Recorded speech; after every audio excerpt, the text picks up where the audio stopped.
मित्रांनो, weight loss yoga sequence आपण बघूयात. इनहेल, हस्त उद्वासन, रेज बोथ द आर्म्स. श्वास सोडत उत्कटासन, चेअर पोज. पुन्हा श्वास सोडत परावृत्तीत उत्कटासन, ट्विस्टेड चेअर पोज करूया.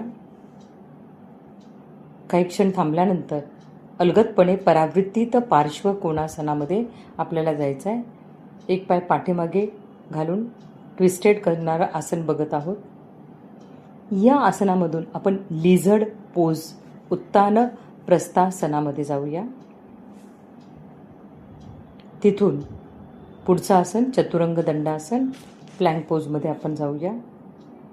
आता हा सिक्वेन्स आहे, हा रिव्हर्स फ्लोमध्ये घेऊया. स्ट्रेंथ वाढवायचा आहे, फॅट बर्न करायचा आहे, मोबॅलिटी वाढवायची असेल तर हा वेट लॉसचा सिक्वेन्स अतिशय उपयोगी पडतो. चयापचय क्रिया वाढते, डायजेशन चांगलं होतं, ॲबडमन फॅट रिडक्शन होतं, तुमचा कोअर अतिशय स्ट्रॉंग बनतो आणि हिप्स ओपनिंग करायला मदत होते. असा वेट लॉसचा सिक्वेन्स तुम्ही सगळ्यांनी नक्की करा.